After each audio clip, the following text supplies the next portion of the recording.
हरिवंश पुराण द्वितीय खंड गोपपुर वर्णना। एथु अंतरे शुणी मांतु नृपमणि भागवत पुराण से पुण्य रसवाणी। विष्णुर चरित महावाक्य पुण्यमय शुणिले पापाधि महापाप जीव क्षय। धर्म अर्थ काम मोक्षे अछि जार श्रद्धा रोग शोक भय आदि खंडे सर्वबाधा। देवसभा परिमुखे सकल देवता ब्रह्मांक मुखु शुणिले बेनी रोम कथा। इंद्र वरुण मरुत जम दिगपाले प्रभुंक कथा शुणिण छाड़िले विकले। देवगण बोइले जे आंभे निस्तरिलु असुरंक भयरु जे एबे पारी हेलु। स्वर्ग भुवन एथर पाइला निस्तार बसुमती देवीर जे गला शोक भार। चंद्र सूर्य निरापदे उई बेक नभे तपस्वी माने जे एबे तप आचरिबे। जे जाहारे मेघ माने बरसिबे जल पृथिवी रे उपुजिबे नाना स्वादु फल। षड ऋतु हेब एबे बेल काल जाणी जे जाहा आचरुथिबे पूर्ण परिमाणी। मानव आदि करी जे ब्रह्मलोक जाए रोमर प्रसादे सर्वे रहिबे निर्भये। इंद्र देवता बोइले शुण पितामह जेमंते रोम जन्मिबे कर से उपाय। तुम्भे सर्वबुद्धि जानो आहे बेदबर ए रोम तहिरे नेई निजोजित कर।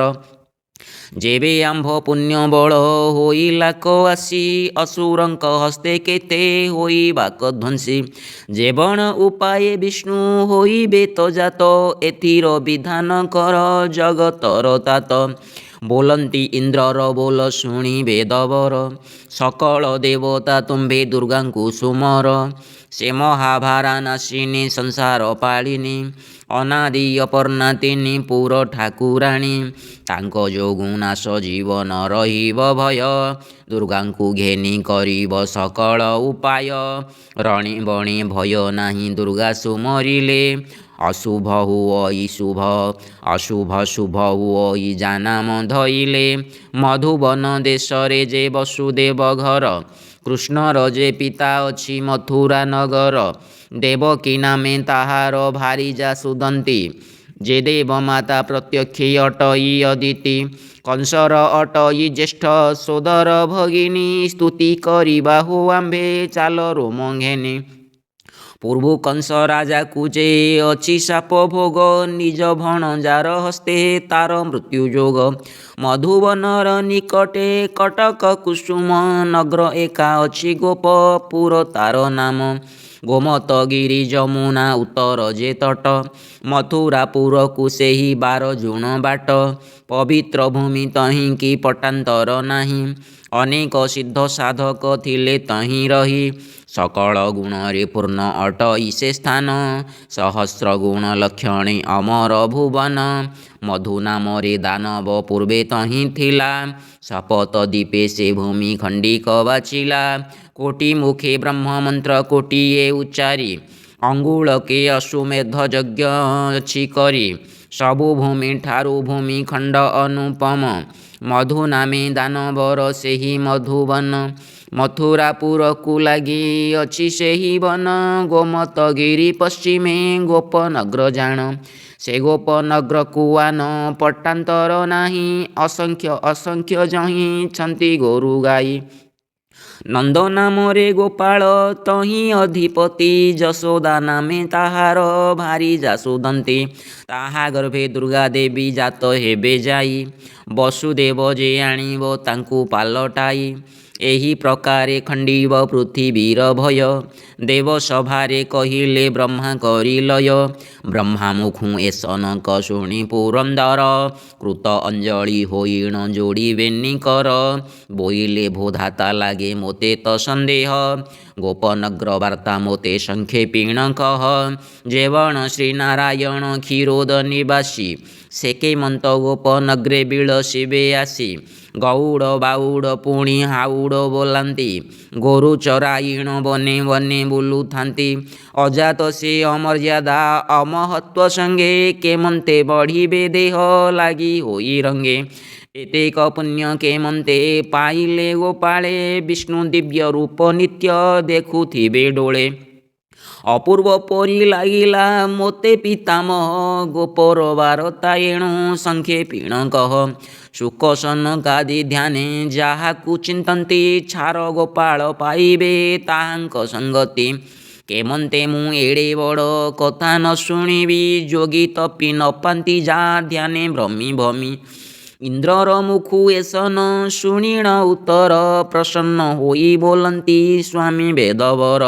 ଶୁଣନ୍ତୁ ହୋ ସୁରପତି ପଚାରିଲୁ ଯାହା ବ୍ରହ୍ମାଣ୍ଡ ପୁରାଣ ଉକ୍ତି କହିବା ନା ତାହା। ପୂର୍ବେ ଯହୁଁ ଗୋପନଗ୍ର ହୋଇ ଲାକଜାତ ତହିଁର କଥା କହିବେ ତୋତେ ସଚିନାଥ। ତହିଁର କଥା କହିବା ତୋତେ ସଚିନାଥ। ରୁଦ୍ରଧର ବୋଲି ପୂର୍ବେ ବ୍ରହ୍ମା ଏକ ଥିଲା ଇତି ବିଷ୍ଣୁ ହେବ ବୋଲି ବହୁ ତପ କଲା।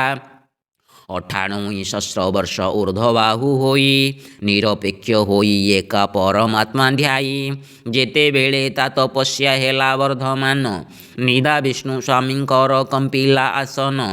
ଧ୍ୟାନରେ ଜାଣିଲେ ତପ କରେ ତପୋନିଷ୍ଠି ରୁଦ୍ରଧର ତପ ବଳେ କମ୍ପଇ ବଇଠି। ବ୍ରହ୍ମାପଣ ପାଇ ତାର ଏଡ଼େକ ଭରସା ବିଷ୍ଣୁପଦ ଘେନିବାକୁ ବଳାଇଛି ଆଶା। ଏସନ ବିଚାରି ସ୍ୱାମୀ ମନେ ବହି ତାପ ଆରେ ରୁଦ୍ରଧର ତୁହି ଅରଜିଲୁ ପାପ। ଆମ୍ଭ ସଙ୍ଗତରେ କିମ୍ପା ହୋଇଲୁ ବିବାଦୀ ଜ୍ଞାନବନ୍ତ ପୁରୁଷ କି ଘେନୁ ଦୁଷ୍ଟ ବୁଦ୍ଧି। ଚକ୍ରକୁ ହିଁ ଆଜ୍ଞା ଦେଲେ ସ୍ୱାମୀ ଚକ୍ରଧର। ରୁଦ୍ରଧର ବ୍ରହ୍ମାଙ୍କୁ ତୁ ବେଗେ ଯାଇ ମାର। ପ୍ରାଣର ବିକଳେ ଉଠି ପଳାଇଲେ ବେଗେ। ରୁଦ୍ରଧର ବ୍ରହ୍ମା ତାହା ଜାଣି ପାରି ଯୋଗେ। ତାର ପଛକତି ଧରି ଚକ୍ର ଗୋଡ଼ାଇଛି ଦେଖି ରୁଦ୍ରଧରକୁ ଯେ ନ ସ୍ଫୁରଇ କିଛି। ଶୁଣ ସୁଜ୍ଞଜନ ଏହି ସୁଧାରସ ବାଣୀ ଅନେକ ଜନ୍ମର ପାପ କ୍ଷୟ କର ଶୁଣି। ସୁଧର୍ମା ସଭା କଥା ଏ ପବିତ୍ର କାହାଣୀ ଚକ୍ରକୁ ଭୟ କରିଣ ଧାଇଁ କୁଶ ପାଣି। ସାତ ମନୁ ପରିଜନ୍ତେ ପଳାଇଣ ଯାଇ ଗୋମାତା ପାଦେ ଶରଣ ପଶିଣ ପଡ଼ଇ। ରୁଦ୍ରଧରକୁ ଗୋମାତା ଦୂରହୁଁ ଦେଖିଲେ କାହା ଭୟେ ରୁଦ୍ରଧର ପଳାଉ ବୋଇଲେ। ରୁଦ୍ରଧର ବୋଲେ କୋପ କଲେ ନାରାୟଣ ଏଣୁ ଭୋମାତ ତୋହର ଚରଣେ ଶରଣ। ତୁହି ନ ରଖିଲେ ମୋତେ ନାହିଁ ଆନ ବୁଦ୍ଧି ଏହି କ୍ଷଣି ବିଷ୍ଣୁ ଚକ୍ର ପକାଇବ ଛେଦି। ଗୋମାତା ବୋଇଲେ ଯେବେ ମାଗିଲୁ ଶରଣ ତୋତେ ନ ରଖିଲେ ମୋର ଜୀବ ଅକାରଣ। କହୁ କହୁ ବିଷ୍ଣୁ ଚକ୍ର କଟାଳିଲା ବେଗେ ଚକ୍ର ହିଁ ମିଳିଲା ଆସି ଗୋମାତାର ଆଗେ। ରୁଦ୍ରଧରକୁ ରଖିଲୁ କିମ୍ପା ଠାକୁରାଣୀ ବିଷ୍ଣୁନାଥ ଠାରେ ଦ୍ରୋହ ବୁଦ୍ଧି କଲା ପୁଣି। ଛାଡ଼ ରୁଦ୍ରଧରକୁ ମୁଁ ପକାଇବି ଛେଦି ନ ଛାଡ଼ିବୁ ଯେଣୁ ବିଷ୍ଣୁନାଥର ବିରୋଧୀ। ଗୋମାତାଙ୍କ ତୁଲେ ଚକ୍ର କରନ୍ତେ ଉତ୍ତର ଗାୟତ୍ରୀ ପାଦରେ ପଡ଼ିଅଛି ବେଦବର। ଦେଖି ଗୋମାତାର ହୃଦେ ବସିଲା କଦୟା ବୋଲୁଛନ୍ତି ଚକ୍ର ମୁଖ ଚାହିଁ ମହାମାୟା। ଆମ୍ଭେ ଯେ ମାତା ତୁମ୍ଭର କର ଉପକାର ଶରଣ ଜନକୁ ଚକ୍ର କେବେ ତୁ ନ ମାର। ଚକ୍ର ବୋଇଲା ବିଷ୍ଣୁର ମୁହିଁ ଅଧିକାରୀ ନାରାୟଣ ଆଜ୍ଞାରେ ମୁଁ ପକାଇବି ମାରି। ଅନାଦି ଦେବୀ ଜଗତ ଜନ ଠାକୁରାଣୀ ତୁମ୍ଭେ ରଖିଲେ ତାହାକୁ ମାରିବ କେ ପୁଣି। ନପୁଣ କୋପ କରନ୍ତି ମୋତେ ନାରାୟଣ ଏଥକୁ ତୋତେ ଯେ ମାତା ମାଗଇ କାରଣ। ଗୋମାତା ବୋଇଲେ ତୋତେ ଭୟ କିଛି ନାହିଁ ଆମ୍ଭେ ରଖିଲୁ ବିଷ୍ଣୁଙ୍କୁ କହ ତୁହି ଯାଇ। ମହାଭୟ ପାଇଣ ଯେ ପଶିଲା ଶରଣ ଗୋମାତା କରିଅଛ ଏଥକୁ କାରଣ। ଏସନକ ବୋଇଲେ ସେ ଦେବୀ ଦୟା ଚିତ୍ତେ ଚକ୍ର ବୋଲେ ରଖିଲୁ ତୁ ମାରିବି କେମନ୍ତେ। କଥାଏ କହିବି କର ଶିରରେ ନିବେଶୀ ବୈକୁଣ୍ଠ ଭୁବନକୁ ଯାଉ ଏହି ଦୋଷୀ। ଯେବେ ରୁଦ୍ରଧର ଏଥୁ ପାଇବ କାରଣ ନୋହିଲେ ଲୁଚାଇ ରଖ ଗୁପତ କରିଣ। ଏତେ କହି ଚକ୍ରଧର ଲେଉଟିଣ ଗଲା ଶ୍ରୀ ବିଷ୍ଣୁନାଥ ଅଗ୍ରତେ ସକଳ କହିଲା। ଶୁଣି ପରମ ସନ୍ତୋଷ ହେଲେ ଦେବହରି, ମହା ଆନନ୍ଦେ ରହିଲେ ଆପଣାର ପୁରୀ। ଏଥୁ ଅନନ୍ତରେ ଦେବୀ ଗୋମାତା ଅଇଲେ, ରୁଦ୍ରଧର ବ୍ରହ୍ମାଙ୍କୁ ସେ ସଙ୍ଗତେ ଆଣିଲେ। ଅଛନ୍ତି 60 କୋଟି ବତ୍ସା ସଙ୍ଗତରେ, ମିଳିଲେ କ ଆସି ପଦ୍ମ ବନର ଭିତରେ। ଯମୁନା ଉତ୍ତର ତୀରେ ରୁଦ୍ରଧର ଘେନି, ଥୋକାଏ ଦିନ ରହିଲେ ମାତା ଠାକୁରାଣୀ। ରୁଦ୍ରଧରକୁ ବୋଇଲେ ବୈକୁଣ୍ଠେ ଯିବୁ, ଏ ମର୍ତ୍ତ୍ୟମଣ୍ଡଳେ ଆମ୍ଭେ କେତେ ଦିନ ଥିବୁ। ରୁଦ୍ରଧର ବୋଲେ ତୁମ୍ଭେ ହୋଇଲେ ବାହାର, ଅବଶ୍ୟ ଚକ୍ରେ ଛେଦିବ ବିଷ୍ଣୁ ମୋର ଶିର। ଗୋମାତା ବୋଇଲେ ଥାଅ ତୁ ଏଥେ ନିର୍ଭୟେ, ମଧୁପୁର ଆୟତନ 30 ଜୁଣ ଯାଏ। ମଧୁ ନାମେ ଦୈତ୍ୟ ପୂର୍ବେ ଏଥେ ରହିଥିଲା, ତେଣୁ ଏ କାନନ ମଧୁବନ ବୋଲାଇଲା। ଏ ପୁର ମହିମା କହି ନୁହଁଇ ବଚନେ, କୋଟିଏ ବଦନ ବ୍ରହ୍ମା ଥିଲା ବିଦ୍ୟମାନେ। ଏଥିର ମଧ୍ୟରେ 8 ଯୋଜନ ଯେ ସାର, ଏ 8 ଯୋଜନ ଗୁଣ ଅପାରୁ ଅପାର। ଅଙ୍ଗୁଳି ମାପକେ 8 ଅଶ୍ୱମେଧ ଏତେ, ତେଣୁ ଏହା ପଟାନ୍ତର ନାହିଁ ଭୂମି ଯେତେ। ଅନେକ ସିଦ୍ଧ ସାଧକ କରି ଏଥେ ବାସ, ପ୍ରଳୟ କାଳରେ ଏହି ନୁହଁଇ ବିନାଶ। ବ୍ରହ୍ମାର ଦିନେ 12 ରୂପ ଜଗନ୍ନାଥ, ସମସ୍ତ ରୂପ ହୁଅଇ ଏଥୁ ଆତଜାତ। ସନକ ସନାତନ ଯେ ଭୃଗୁ ମହାଜତି, ବରୁଣ ନୈଋତ ଇନ୍ଦ୍ର ଯମ ବେଦପତି। ଧ୍ରୁବ ଆଦି କରି ସିଦ୍ଧ ସାଧକ ଯେମାନେ, ଏଠାରେ ବର ଲଭନ୍ତି ବିଷ୍ଣୁର ପ୍ରସନ୍ନେ। ତୁ ରୁଦ୍ରଧର ଏଠାରେ ଗୁପ୍ତ ହୋଇଥିବୁ, ପୁଣ ସମୟକେ ବ୍ରହ୍ମାପଦ ତୁ ପାଇବୁ। ଏବେ ସମୟକେ ଏଥେ ଥାଅ ତୁ ଉପତେ, ପାଇବୁ ତୁ ବ୍ରହ୍ମାପଦ ସ୍ୱାମୀ ତୋଷ ଚିତ୍ତେ। ଆମ୍ଭେ ଏଥେ ଛାଡ଼ି ଯିବୁ 5 ଗୋଟି ବତ୍ସା, ଅର ଯିବେ ପୁତ୍ର ପୌତ୍ର ଯେ ଯାହାର ଇଚ୍ଛା। ମାଇ ଅଣ୍ଡିରା ହୋଇବେ ଗାଈ ଅପ୍ରମିତା, ଏମନ୍ତ ବୋଲିଣ ଆଜ୍ଞା ଦେଲେ ସେ ଗୋମାତା।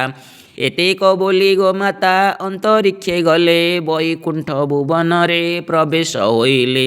ରୁଦ୍ରଧର ବ୍ରହ୍ମା ତହିଁ ଗୋମାତା ବଚନେ, ମଧୁବନ କଟକରେ ରହିଲେ ଗୋପନେ। ଗୁପତେ ରହିଲେ ଯହୁଁ ବ୍ରହ୍ମା ରୁଦ୍ରଧର, ତେଣୁ ତା ନାମ ହୋଇଲା ଜାଣ ଗୋପପୁର। 5 ଗୋଟି ବତ୍ସା ଗଲେ ଗୋମାତା ଯେ ଛାଡ଼ି, ଅପ୍ରମିତ ହୋଇ ଗୋରୁ ପଲ ହୋଇ ବଢ଼ି। ଗୋମତଗିରିରୁ ଚିତ୍ରକୂଟଗିରି ଯାଏ, 36 ଯୋଜନ ସ୍ଥାନ ସବୁ ଗୋରୁମୟେ। ଅପ୍ରମିତ ସେ ଗୋଧନ ନୁହଁଇ ତା କଳି, ହମ୍ବାରାବରେ ସମୁଦ୍ର କୁରୁମ ଉଛୁଳି। ଦିବସେ ଚରନ୍ତି ବନ ପରବତ ମାଡ଼ି, ରାତ୍ରରେ ରହନ୍ତି ଗୋପନଗରକୁ ବେଢ଼ି। ଯମୁନା ନଦୀ ଉତ୍ତର କୂଳ ତଟ ଘାଟେ, ଯୋଜନ ପର୍ଯ୍ୟନ୍ତେ ଧୂଳି ଉଠେ ଯିବା ବାଟେ। ଅପ୍ରମିତ ଗୋରୁ ଖୁରା ବଜ୍ରାଘାତ ଜାଣି, ଶାଳ ଶିଳ ଭାଙ୍ଗି ମସି ଗୁଣ୍ଡା ହୁଏ ପୁଣି। କହନ୍ତି ପରୀକ୍ଷ ରାଜା ଆଗେ ଶୁକ ବ୍ରହ୍ମା, ଏମନ୍ତ ଜାଣ ସେ ଗୋପପୁରର ମହିମା। ବିଷ୍ଣୁ ବିବାଦେ ଲୁଚିଛି ବ୍ରହ୍ମା ଚକ୍ରଡରେ, ଗୋମାତା ବଚନେ ରୁଦ୍ରଧର ବେଦବରେ। ସେ ସ୍ଥାନେ ଯେଣୁ ଗୋପନ ବ୍ରହ୍ମାର ଶରୀର, ତେଣୁ ସେ ଭୂମିର ନାମ ହେଲା ଗୋପପୁର। ପ୍ରତ୍ୟକ୍ଷେ ବ୍ରହ୍ମାର ଦେବ ଅଟଇ ସେ ଭୂମି, ଆବର ବିଜେ କରିବେ ହରିହର ସ୍ୱାମୀ। ରାମକୃଷ୍ଣ ରୂପେ ତହିଁ କରି ନାନା ରଙ୍ଗ, ଅନେକ ଗୋପ ତରୁଣୀ ସଙ୍ଗେ ହେବେ ସଙ୍ଗ। ଆବର ତହିଁ କପିଳା ଧେନୁ ମଳମୂତ୍ର, ନିରନ୍ତର ପଡ଼ିବାରୁ ସେ ଭୂମି ପବିତ୍ର। କୋଟି ବଦନ ବ୍ରହ୍ମା ଯେ ତହିଁ ପୁଣି ଥିଲା, ଅଙ୍ଗୁଳି ମାପିଣ ଅଶ୍ୱମେଧ ଯାଗ କଲା। ଅନେକ ସିଦ୍ଧ ସାଧକ ଭଗବନ୍ତ ଋଷି, ଯୁଗେ ଯୁଗେ ରହି ତପ କରୁଛନ୍ତି ବସି। ଗୋପଦ ପୁଣ୍ୟଭୂମି ତା ନ ଜାଣନ୍ତି କେହି, ରୁଦ୍ରଧର ବ୍ରହ୍ମାଙ୍କର ଅଟେ ପୁଣି ଦେହି। ବାରି ବାରି ଗଲେ ଦରଶନ ପରିମଳ, ବାରି ଦରଶନ କଲେ ଦେହ ପରିମଳ। ତାବେନି ସତ ପୁରୁଷ ଯାନ୍ତି ସ୍ୱର୍ଗ ଆଳ, ସେ ଭୂମିର ମାଟି ଚିତା ଘେନନ୍ତେଣ ଅଙ୍ଗେ। ବସନ୍ତି ସେ ବୈକୁଣ୍ଠେ ସୁର ଲୋକ ସଙ୍ଗେ, ସେ ବ୍ରହ୍ମାପୁତ୍ରେ ଯୁବତୀ ରୂପେ ଅବତରି। ବିଷ୍ଣୁ ସଙ୍ଗେ କ୍ରୀଡ଼ା କରି ସ୍ୱାମୀ ରୂପେ ବରି। ଯେତେକ ଗୋପୀ ଗୋପାଳ ପୋଏ ଗୋପପୁର। କୁବେର ସମାନ ଧନୀ ଏକୁ ଏକ ବାର। ସନକ ଜନକ ମୁନି ଅଛନ୍ତି ସେ ପୁରେ। ବିଷ୍ଣୁଙ୍କ ଦର୍ଶନ ପାଇ ଅତି ଗୋପନରେ। ବିଷ୍ଣୁଙ୍କର ଦିବ୍ୟ ରୂପ ଦେଖିବାର ପାଇଁ ମୁନିମାନେ ଗୋପ ଗୋପୀ ରୂପେଛନ୍ତି ହୋଇ। ନନ୍ଦ ନାମରେ ଗୋପାଳ ସବୁଙ୍କରି ରାଜା। ନବଲକ୍ଷ ଗୋପାଳ ସେ ନନ୍ଦର ପରଜା। ବସୁନନ୍ଦ ସୁନନ୍ଦ ଏ ନନ୍ଦ ସାନ ଭାଇ। ନଗ୍ର ଅଧିକାରୀ ହାନି ଲାଭ ବୁଝୁଥାଇ। ନଗ୍ର ଭିତରେ ଗୋମତ ନାମେ ଗିରିବର। 10 ଜୁଣ ପ୍ରତିଲମ୍ବ ଯୋଜନ 15। ବେନି ଯୋଜନ ପର୍ଯ୍ୟନ୍ତ ଅଟଇତା ଉଚ୍ଚ। ଶୁଦ୍ଧ ସ୍ଫଟିକ ବରନ ଦିଶଇ ସୁସଞ୍ଚ। ଗୋମତ ମହାଋଷିର ଅଟଇ ଆଶ୍ରମ। ତେଣୁ ଗୋମତ ପର୍ବତ ବୋଲି ତାର ନାମ। ମୃଗୟା ନିମନ୍ତେ ମଧୁ ଦୈତ୍ୟ ଯାଇଥିଲା। ମନ୍ଦାର ପର୍ବତୁ ଶିଳା ଖଣ୍ଡିଏ ଆଣିଲା। ଦୀର୍ଘ ପ୍ରତି 10 ଜୁଣ ଉତ୍ସର୍ଗ ଗିରିର। କିଞ୍ଚିତେ ମୁଷ୍ଟି ପ୍ରହାରୀ ଆଣିଲା ଅସୁର। ନଗ୍ର ପଶ୍ଚିମ ପାରୁ ସେ ଦୈତ୍ୟ ଉଭା ହୋଇ। କିଞ୍ଚିତ ପ୍ରକାରେ ଦେଲା ତାକୁ ଫୋପଡ଼ାଇ। ସେ ଶିଳା ନାମ ହୋଇଲା ଗିରି ଗୋବର୍ଦ୍ଧନ। ଏଣୁ ସେ ଗୋପନଗର ଅତି ପୁଣ୍ୟସ୍ଥାନ। ଗୋପର ପଶ୍ଚିମ ଭାଗେ ଅଛି କୁଞ୍ଜବନ। ତାହା ନିକଟେ ମନ୍ଦର ଗିରି ବିଦ୍ୟମାନ। କୋଟିଏ ବ୍ରହ୍ମାଣ୍ଡ ନୁହେଁ ତାତୁଲେ ସମାନ। ଅତି ଶୋଭନୀୟ ଦିଶେ ସେହି ବୃନ୍ଦାବନ। ମଲ୍ଲି ମାଳତୀ ସେବତୀ ମାଧବୀ ବକୁଳ। କୁରୁଆ ଗଙ୍ଗଶିଉଳି ଚମ୍ପକ ତମାଳ। ଯାଇ ଜୁଇ କେତକୀ ଯେ କଞ୍ଚନ ମନ୍ଦାର। ଡଗର ମରୁଆ ରଙ୍ଗ ବାଣ ନାଗେଶ୍ୱର। ଦୟଣା ତୁଳସୀ ନିପ ଆଦି ଯେତେ ମୁଖ୍ୟ। ପୁଷ୍ପମାନ ତହିଁଛନ୍ତି ହୋଇ ରେଖ ରେଖ। ପାଟଳି ପାଳ ଧୁଆ ଯେ ନୀଳୋତ୍ପଳ ପୁଷ୍ପ। ଅବସନ୍ତେ ବସନ୍ତ ଯେ ପ୍ରକଟିତ ବାସ। ସୁଗନ୍ଧ ଆମୋଦ କୁଞ୍ଜ ବନର ଭିତରେ। ମଧୁ ଲୋଭେ ମଧୁକର ଭ୍ରମନ୍ତି ମତରେ। ଝିଙ୍କାରି ଝିଙ୍କାର ଅଳି ପିକ ଶୁକରାବ। ଶୁଭଇ କରନ୍ତି କେଳି ସର୍ବେ ଠାବ ଠାବ। ଡାହୁକ ମୟୂର ବନ କୁକୁଟ ମରୁଆ। ଆନନ୍ଦେ ବୁଲନ୍ତି ଶବ୍ଦ କରେ କୁମ୍ଭାଟୁଆ। ଗୁବାକ ପଣସ ଆମ୍ବ ରମ୍ଭା ନଟିକାଳ। ଲେମ୍ବାଉ ଜମ୍ବିଳ ଲେମ୍ବୁ କର ମଙ୍ଗା ତାଳ। ଭଦ୍ରସାର ଗଣ୍ଠି ଅନା ଗୁଗୁଳ ଅଗୁରୁ। ସପ୍ତ ଛଦ କୋବିଦାର ଶାଳ ଆଦି ତରୁ। ସରଳ ଲବଙ୍ଗ ଦେବଦାରୁ ରାମ ଗୁଆ। ସାହାଡ଼ା ବାହାଡ଼ା ଆମଳକି ପାଳ ଧୁଆ। ପିଆଳ ମହୁଲ ଆଦି ତରୁଙ୍କର ପ୍ରଭା। କୁଞ୍ଜ ବିପିନକୁ ବେଢ଼ି ଦିଶୁଅଛି ଶୋଭା। ନଦୀ ସେ ଆକାଶ ପଥ ଦିବସେ ଅନ୍ଧାର। ଫଳିତ ଲମ୍ବିତ ତରୁ ଅତି ମନୋହର। ସୂର୍ଯ୍ୟ ତେଜ ନ ପଡ଼ଇ ସେ କୁଞ୍ଜ ବିପିନେ। ପାଚିଲା ପତର ଉଡ଼ି ପଳାଏ ପବନେ। ତଳେ ସୁସଞ୍ଚିତ ବୋଲି ଊର୍ଦ୍ଧ୍ୱେ ଲତାବନ। ଶୋଭା ବୃଦ୍ଧି କରେ ତହିଁ ନାନା କୁଞ୍ଜମାନ। ସୁବର୍ଣ୍ଣ ଚୁରିଲା ପରି ଦିଶଇ ବାଲୁକା। ସେବନରେ ନାହିଁ ହିଂସ୍ର ଜୀବ ଠାରୁ ଶଙ୍କା। କଦମ୍ବ ବୃକ୍ଷେଖ ଅଛି ତହିଁ କେତେ ଦୂରେ। ଉଦ୍ଧାରଣ କରଇ ସେ ମହାପ୍ରଳୟରେ। ବଦୟନ୍ତି ଶୁକ ମୁନି ଶୁଣ ମହାତ୍ମା। ସଂକ୍ଷେପି କହିବା ତୋତେ ସେ ନିପ ମହିମା। ସଂକ୍ଷେପି କହିବା ତୋତେ ସେ ବୃକ୍ଷର ମୂଳ। 10 ଦିଗପାଳ ମାନେ ତାର 10 ଡାଳ। ବିଦ୍ୟାଧରୀ ଅପସରୀ ଗନ୍ଧର୍ବୀ କିନ୍ନରୀ। ତହିଁ ବାସ କରିଛନ୍ତି ପତ୍ର ରୂପ ଧରି। ଷଡ଼ ଋତୁ ଭୋଗ କରି ମଦନ ମତ୍ତରେ। 12 ମାସ ଯାକେ ଫୁଲ ଫଟନ୍ତି ତହିଁରେ। 12 ମାସ ଯାକ ଫୁଲ ଫୁଟନ୍ତି ତହିଁରେ। ତାମୂଳେ ଚଉରା ଅଷ୍ଟରତ୍ନରେ ଜଡ଼ିତ। ଜ୍ୟୋତି ବିରାଜଇ ଯେହ୍ନେ ମଧ୍ୟାହ୍ନ ଆଦିତ୍ୟ। ସେ କୁଞ୍ଜବନରେ ଯେତେ ତରୁଲତା ଅଛି। ଗୋଟି ଗୋଟି କରି କେତେ କହିବି ମୁଁ ବାଛି।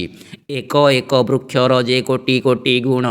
କେ କହି ପାରିବ ଅବା ତଦନ୍ତ କରିଣ। ନିଜେ ତହିଁ ବିଶ୍ୱକର୍ମା ରହି ଅନୁବ୍ରତେ। ନିକୁଞ୍ଜବନେ ନିର୍ମାଣ କରୁଥାଇ ନିତ୍ୟେ। ରୋପିଲା ମର୍କତ ଶୁଦ୍ଧ ସୁବର୍ଣ୍ଣ ଚଉଁରୀ। ରସାଣିଲା ତାକୁ ଯତ୍ନେ ଉଚ୍ଚ ସଞ୍ଚ କରି। କର୍ପୂର କସ୍ତୁରୀ ଗନ୍ଧ ପନିଅର ଗୋଳି। ଜଳରେ ମିଶାଇ ବୃକ୍ଷ ମୂଳେ ଦିଏ ଢାଳି। ତରୁମାନଙ୍କରେ ତଳେ ସଶ୍ରେବାନ ସୁନା ଏକ ଏକ ଚଉଁରୀ ଯେ କରିଛି ରଚନା। ନିଜ କରେ ପୁଷ୍ପଚାପ ଘେନି ନରପତି ଆକ୍ରୋଶୀଣ ପଞ୍ଚବାଣ ବିଜେ ଚଉକତି। ପୁଷ୍ପଗନ୍ଧ ସଙ୍ଗେ ଘେନି କୋମଳ ସମୀର ଯମୁନାର ଆହ୍ଲାଦେ ବହେ ଧୀର ଧୀର। ଫଳନ୍ତି ପାଦପମାନେ ଦିବ୍ୟ ସ୍ୱାଦୁ ଫଳ ପଡ଼ନ୍ତି ସେ ଯଥା କାଳେ ପାଚି ବୃକ୍ଷ ତଳ। ଚନ୍ଦ୍ରକାନ୍ତି ପରି ଦିଶେ ବୃକ୍ଷଙ୍କର ଶୋଭା ଅପ୍ରମେୟ ଜ୍ୟୋତି ଯେହ୍ନେ କନକର ପ୍ରଭା। ଶୁଣ ପରୀକ୍ଷ ରାଜା ବଦନ୍ତି ଶୁକ ବ୍ରହ୍ମା କହନ୍ତେ ନ ସରେ କୁଞ୍ଜବନର ମହିମା। ସେ ଦେଶରେ ବୃଦ୍ଧାବସ୍ଥା ପାଏ ଯେଉଁ ଲୋକ କୁଞ୍ଜବନେ ପଶିଲେ ସେ ହୁଅଇ ଯୁବକ। ସିଦ୍ଧ ସାଧ୍ୟ ଯତି ମୁନି ଦାରୁଶିଳା ଦେଇ ଏହାଙ୍କର ଧାତୁଚ୍ୟୁତ ହୁଏ ଗଲେ ତହିଁ। କୁଞ୍ଜବନ ନିକଟରେ ଅଛି ଅଳ୍ପ ଦୂରେ ଏକ ପଦ୍ମବନ ଅଛି ଯମୁନା ଜଳରେ। କାଳିୟ ନାମରେ ନାଗ ବାସୁକୀର ଭାଇ ଗରୁଡ଼ ଭୟରେ ନିଜ ସ୍ଥାନ ଛାଡ଼ି ଦେଇ ସେ ପଦ୍ମବନରେ ଆସି କରିଅଛି ବାସ। ପ୍ରଳୟ ଅନଳ ଠାରୁ ବଳେ ତାର ବିଷ। ଯମୁନାର କୂଳ ଘାଟେ ବେନି କୃଶ ଯାଏ ନ ଯାନ୍ତି ସେ ବାଟେ କେହି କାଳିୟର ଭୟେ। ନାଗମାନଙ୍କର ବିଷ ବିଷମ ଜ୍ୱାଳାରେ ପୋଡ଼ିଯାନ୍ତି ପକ୍ଷୀମାନେ ଉଡ଼ିଲା ଉପରେ। ଚଣ୍ଡାଂଶୁ କିରଣ ତୁଲ୍ୟ ପ୍ରଚଣ୍ଡ ସେ ବିଷ ନିର୍ଧୂମ ଅନଳ ପ୍ରାୟ ବହେ 10 ଦିଶ। ତେଣୁ କୁଞ୍ଜବନେ କେହି ନ ପାରନ୍ତି ଯାଇ ଆଗହୁଁ ନିର୍ମାଣ ଏହା କରିଅଛି ବିହି। ଯହିଁରେ କରିବେ କେଳି ନାରାୟଣ ଆପେ ମାନବେ ପଶିବେ ଅବା ତହିଁରେ କି ରୂପେ। ଗୋପପୁରେ ବସିଅଛି ନବଲକ୍ଷ ଘର କୁବେରଙ୍କ ସମାନରେ ସର୍ବେ ଧନେଶ୍ୱର। ସୁବର୍ଣ୍ଣ କଳସ ମାନ ବସି ଘରେ ଘରେ ଦିଶଇ ବିଜୁଳି ଯେହ୍ନେ ଚହଟେ ଶୂନ୍ୟରେ। କଳସ ଉପରେ ଉଡ଼ି ବିଚିତ୍ର ଚିରାଳ ସମୁଦ୍ର ଲହରୀ ପ୍ରାୟ ଦିଶେ ଝଲମଲ। ଝିଙ୍କର ଛାଏଣି ଘର ଜ୍ୟୋତି ଅପ୍ରମେୟ ନିରନ୍ତର ଚନ୍ଦ୍ର କିବା ହୋଇଛି ଉଦୟ। ସେ ନଗ୍ରେ ଅଛନ୍ତି ଯେତେ ଗୋପାଳଙ୍କ ନାରୀ ସମାନ ନୋହିବେ ତାଙ୍କୁ ରୂପେ ବିଦ୍ୟାଧରୀ। ଗନ୍ଧର୍ବଠାରୁ ରୂପେ ଅଧିକ ଗୋପାଳେ ଗୋପପୁରେ ଜନ୍ମିଛନ୍ତି ପୂର୍ବ ପୁଣ୍ୟ ବଳେ। ରୂପ ଗୁଣେ ପରିପୂର୍ଣ୍ଣ ସର୍ବେ ନବଯୁବା ରତିପତି ପରି ଦିଶେ ତାଙ୍କ ଶୋଭା। ଧନ ଜନ ବୟସରେ ଗର୍ବିତ ସକଳେ ଅଚିନ୍ତା ଅପାପୀ ହୋଇଥାନ୍ତି ସେ ଗୋପାଳେ। ସ୍ୱର୍ଗପୁରୀ ଗୋପ ସଙ୍ଗେ ତୁଳନା ନୁହଁଇ ଅକାଳରେ ମୃତ୍ୟୁ ବାଧା ତହିଁ ନ ଲାଗଇ। ଦୁର୍ଦାନ୍ତ ଅଟଇ ଯେଉଁ କଂସ ଜଗତରେ ଗୋପଲୋକଙ୍କର ନାମ ଶୁଣିଲେ ସେ ଡରେ। କଂସ ରାଜାର ପ୍ରତାପ ନ ଲାଗେ ଯହିଁକି ଆନ ପଟାନ୍ତର କିସ ଦେବା ଯେ ତହିଁକି। ଯେ ଯାହା ସୁଖରେ ଗୋପେ ସକଳ ଆନନ୍ଦ ସବୁରି ଉପରେ ମୁଖ୍ୟତମ ଅଟେ ନନ୍ଦ। ନବଲକ୍ଷ ବସତିରେ ସେହି ନନ୍ଦ ରାଜା ସମସ୍ତ ଗୋପାଳମାନେ ନନ୍ଦର ପରଜା। ଭୋଇ ପୁଣି ମହାଭୋଇ ମଲ୍ଲ ଯେ ଗୁଆଳ ଖୁଡ଼ ମହାଖୁଡ଼ ଗୋଷ୍ଠ୍ୟ ଝାଙ୍କ୍ୟ ମାଳ ମାଳ। ଏ ବିଧିରେ ଅଷ୍ଟଗୋପ ଗୋପରେ ବସନ୍ତି ଯେ ଯାହାର ଯେତେ ଗୋରୁ ପାଳନ କରନ୍ତି। ସହସ୍ରେ ଗାଈରେ ଏକ ଗୁଆଳ ହୁଅଇ 10 ଗୁଆଳରେ ଏକ ଝାଙ୍କ୍ୟ ବୋଲି କହି। ଏ ବିଧିରେ 10 ଝାଙ୍କି ଏକ ପଲ୍ଲ ହୁଏ 10 ପଲ୍ଲେ ଏକ ଭୋଇ ନାମ ଦେଖାଯାଏ। ଏ ପ୍ରକାରେ 10 ଭୋଇ ଗୋଧନ ଯାହାର ମହାଭୋଇ ବୋଲି ନାମ ଅଟଇ ତାହାର। 10 ମହାଭୋଇ ହେଲେ ହୁଏ ଏକ ଖୁଡ଼ 10 ଖୁଡ଼ ଗାଈ ପୂର୍ଣ୍ଣ ହେଲେ ମହାଖୁଡ଼। ଏକ ମହାଖୁଡ଼େ ଗୋରୁ ହୋଇ ଲାକ ଯେତେ ଲେଖ ହେ ପଣ୍ଡିତ ଗଣେ ନନ୍ଦ ଗାଈ କେତେ। ମହାଖୁଡ଼େ ଗାଈ ଯେଣୁ ଅଛି ଅନୁପମ ତେଣୁ ନନ୍ଦ ମହାଖୁଡ଼ ବୋଲି ତାର ନାମ। ନନ୍ଦ ମହାଖୁଡ଼ ସେହି ଗୋପନଗ୍ରେ ରାଜା ଆବର ଯେତେ ଅଛନ୍ତି ତାହାର ପରଜା। ଯଶୋବନ୍ତୀ ନାମେ ତାର ଭାର୍ଯ୍ୟା ପ୍ରିୟବତୀ ସ୍ୱରୂପିଣୀ ସୁଲକ୍ଷଣୀ ପତିବ୍ରତା ସତୀ। ପୃଥିଭାରା ନିବାରଣୀ ଜନ୍ମିଅଛି ସେହି ଯତନେ ପାଳିବ ରାମ କୃଷ୍ଣ ବେନି ଭାଇ। ଧନ ଜନ ଗୋଧନରେ ଗହଳ ସେ ପୁର ଚତୁର୍ଦ୍ଦଶ ଭୁବନରେ ନାହିଁ ପଟାନ୍ତର। ଦଧି ଦୁଧ ଅଧା ଛେନା ନବନୀତ ସର ଘୃତ ଆଦି ଗୋରସ ଯେ ଅନେକ ପ୍ରକାର।